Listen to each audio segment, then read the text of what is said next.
Hello class, our exercise 4th B, question number 3rd, part D. Okay, our dividend is 642 and our divisor is 31. 31 का हमें table नहीं आता तो हम multiply करके देखेंगे। देखो यहाँ फर्स्ट डिजिट 6 है और ये 3 है, हम इसको डबल करके देखते हैं। तो से अप्रोक्सीमेट आ रहा है तो हम इसको 31 को z में 2 से मल्टीप्लाई करेंगे। 31 2 ज़ा 62।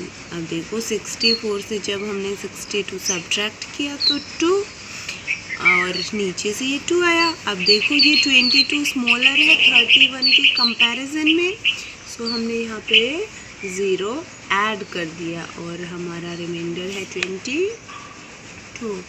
our quotient is 20 and remainder is 22. Now move on our next part E. 8881 में डिवाइड करना है 15 का। देखो 2 डिजिट है, यहाँ 2 डिजिट देखेंगे 88। अब 15 की टेबल बोलेंगे 15 5 ज़ा 75 और हम 88 में से 75 को सब्ट्रैक्ट करेंगे। 8 - 5 3, 8 - 7 1। नाउ 8 नीचे। अब देखो 15 9 ज़ा 135। Now 3 and 1 31। अब देखो 15 2 ज़ा 30, reminder 1। Okay clear. Next our F part 9335 में डिवाइड करेंगे 12 का। 12 7 ज़ा 84। ओके नाउ 93 से हमने 84 को सब्ट्रैक्ट किया।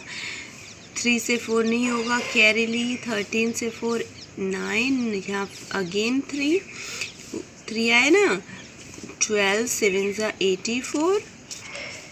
नाउ 9 5 और 12 7 ज़ा 84 एंड 11 रिमाइंडर। ठीक है बेटा, is that clear. Now our Z part 629 में हमें 13 का डिवाइड करना है। हम यहाँ 2 डिजिट है, यहाँ भी देखेंगे 2 डिजिट। 16 की टेबल बोलेंगे। I again repeat that devise your tables. Okay 13 4 ज़ा 52। ठीक है, अगर 13 5 ज़ा करेंगे तो 65 ज़्यादा हो जाएगा, तो 13 4 ज़ा 52 एंड सब्ट्रैक्ट किया। 2 - 2 0, 6 - 5 1, नीचे गया 9।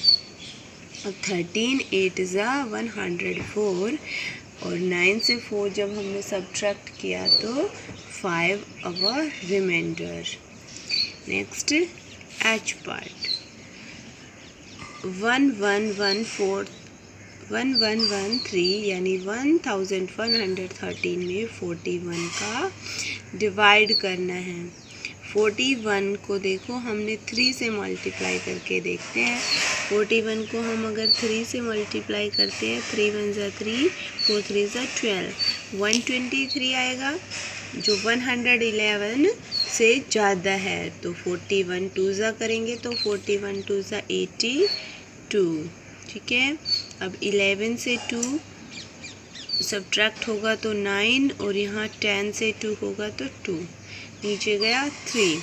अब हम 41 की टेबल नहीं आती हमें, तो हम 41 को 7 से मल्टीप्लाई करके देखेंगे। जब हमने 41 को 7 से मल्टीप्लाई किया तो 287 आया और हमने जब उसको सब्ट्रैक्ट करा तो our remainder is 6। Next our I part. Okay I part में 31 से डिवाइड करना है 7532 को। So again try to solve these question I, J, K and L. Now move to our 4th question. Find the quotient and remainder. हमें reminder भी बताना है और जो हमारा रिज़ल्ट आएगा वो भी बताना है। तो 4 2 6 में हमने 7 का डिवाइड किया, 7 6 या 42, तो 0 बचा और 6 नीचे आया। बेटा देखो अब 6 स्मॉलर है कंपैरेटिव टू 7, सो यहाँ पे क्या आ जाएगा 1 0 ऐड, तो our quotient is 60 and reminder is 6। Now B part, 6 8 4 7 में 12 का डिवाइड करना है। 12 5 ज़ा 60, 8 बचा, यहाँ गया 4 आया, 12 7 ज़ा 84, नीचे गया 7, रिमाइंडर ये लेस है तो 1 0 add here. So our quotient is 50 570 and reminder is 7। Next C part, 32 का डिवाइड करना है 3 2 4 5 में। सो सबसे पहले देखो 32 है, 2 डिजिट देखेंगे, यहाँ भी 32 है, यानी 32 1 ज़ा 32। अब नीचे 4 आया, देखो 4 स्मॉलर रहेगा, सो वी ऐड 1 0 हेयर।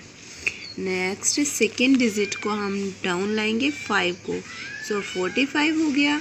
32 1 ज़ा 32, क्योंकि 32 2 ज़ा करेंगे तो वो ज़्यादा हो जाएगा, ग्रेटर हो जाएगा, सो 13 रिमाइंडर इज हेयर। तो quotient 101 and reminder 13। Okay, now you try to solve remaining part of 4th question. I explain question number 5th and 6th.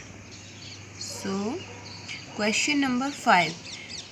Miss Singh bought 480 meters of satin cloth for a nearby wholesale market to make curtains.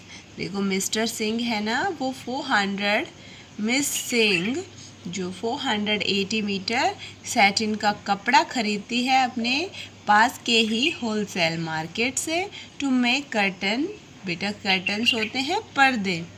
She got 80 curtains each stitched out of the total cloth. जो भी उसने कपड़ा लिया है 480 metre, उसमें से वो 80 curtains बनवाती है, 80 कर्टन्स उसने बनवा लिए। तो what the length of each curtain, तो वो एक कर्टन की लेंथ क्या है वो पूछ रहे हैं, ठीक है। So satin cloth length 480 metre, number of curtains कितने बनवाए उसने 18, length of each curtain we divide 480 से 80 को डिवाइड कर देंगे, ठीक है। फिर जब भी हमें वर्ड प्रॉब्लम दी होती है, अगर ज़्यादा का दिया होता है और हमें 1 का पता करना है तो डिवाइड होगा, और 1 का दिया हुआ है ज़्यादा चीज़ों के बारे में पता करना है तो मल्टीप्लाई होगा। सो 480 को हमने 80 से जब डिवाइड किया तो 6 मीटर आया, ठीक है। अगर हम ये भी कर सकते हैं, देखो 480 को 80 से डिवाइड ऐसे ही करते हैं, 0 से 0 कट जाएगी और 8 6 या 48, ये हम आपको आगे कट आउट करना सिखाएंगे, उसमें बताएंगे। Next our last question of exercise 4th B, 6th question. A company is organizing a marathon for its employee across Delhi.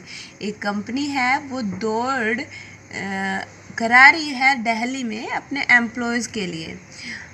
They have decided to each participant water bottles, उन्होंने हर एक participant के लिए water bottle देना decide किया है, निश्चित किया है। The company has budget of ₹9,870 to be spent on water bottles. Company के पास सिर्फ 9,870 रुपीज़ है खर्च करने के लिए।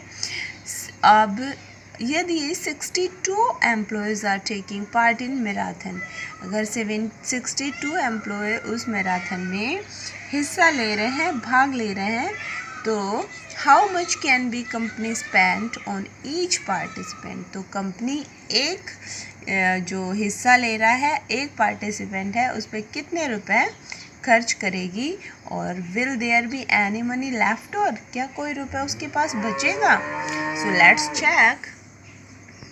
Number of rupees spent on water bottles 9,870 and number of employees 62. Company spent for each participant, we divided 9,870 to 62. So when we divided, so our answer is 50, 159 and company को बचेगा 12 rupees left. Okay. Is that clear, beta? Thank you to all.